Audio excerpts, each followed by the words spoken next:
I'm kind of glad that I don't have Midas touch, because if I accidentally touch my ears just once, I won't be able to listen to music. And then I won't be able to talk about the song, which ironically would be about the power that I don't have that would have caused my ailment, Midas Touch by Zacari. He's come back with another single after dropping Don't Trip, and unfortunately, I didn't listen to him because I've been tripping all over the place. I did hear this one, Midas Touch. It's been out for a few days, but I wanted to talk about it because I actually do really enjoy it. Now, first things first, the narrative of this song looks to be talking about the fact that everything is golden, but it's really not golden. It's actually pretty gilded, and trying to go through those nuances of life.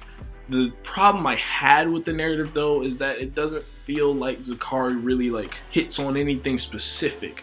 Usually when we're talking about something that is gilded, or we're talking about how Hollywood has plasticity, or how the industry is not all it's set up to be, or that the fact that being rich does not make everything go, that does not make every single problem go away. It just makes the financial ones go away, and sometimes that may contribute to less stress. But it is not necessarily the end-all be-all, the savior to every problem you've ever had. It just provides a safe house from certain problems, but it can create new ones. The eternal phrase, more money, more problems. Regardless, the narrative finds Zacari talking about how everything is golden, how everything he even slightly touches turns to gold. He also has a little bit in the middle where he talks about how, you should go for things in life because you never know, or you gotta have confidence. And the way it's stated, it's so simple that it kind of just almost takes away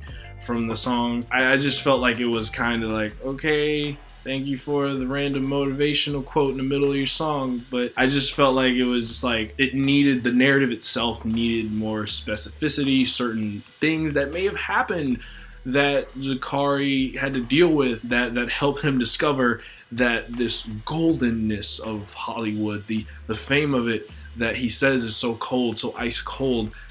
This is how it's ice cold. This is what it's doing. This is what's happening. However, I do love one part, and that is the ending of the song toward not because the song ends. The ending of the song, in which as the chorus starts to pick up again and the everything is golden starts to take over, you hear Zacari start to ponder, start to become introspective. And I find this similar to Tyler Creator's Forward from Flower Boy, how he's meditating on what if everything was just gone.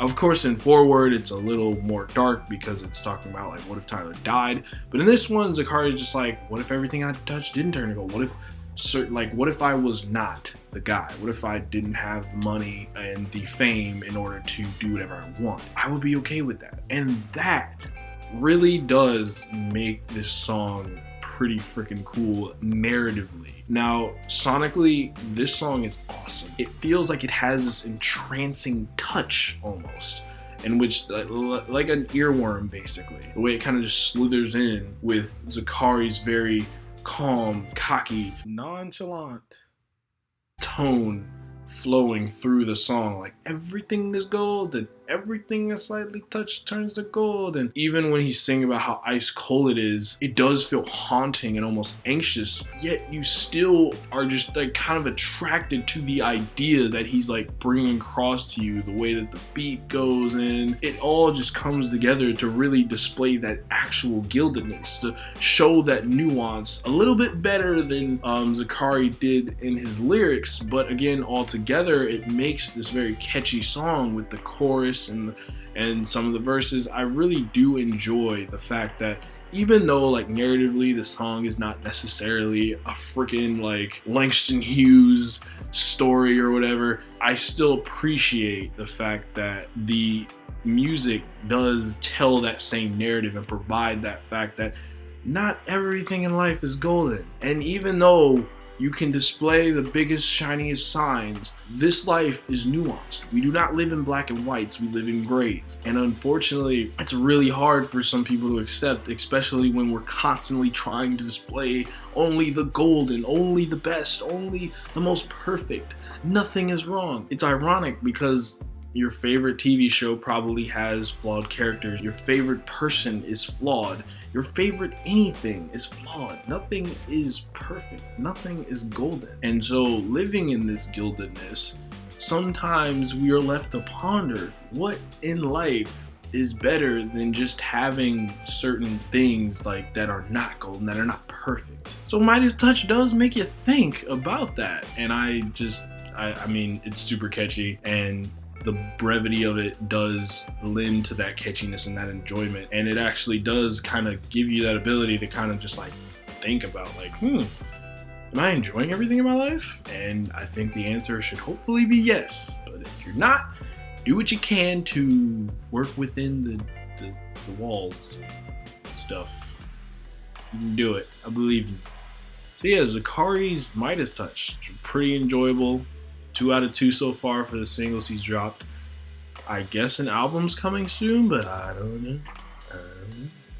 For now, I am going to probably go replay it because I really like it. Thought it was good. All right. I guess I could say it gets a gold star. Or is that 2? That's 2 on the nose. That's 2 on the nose. That's not my nose. That's not my nose either. I guess everything isn't golden. Well, this guy says there's no reason to live in a gilded age. And although we technically do live in a gilded age, the best way you can combat that is by enjoying what you have in life. Even if it isn't a shiny purple Lamborghini or a shiny TV guinea. Some stuff gold is pretty good, like golden chocolate coins. I still think I should have went to Willy Wonka's factory, but you know, he ain't bite nobody because he's mad. It's all good though. All good.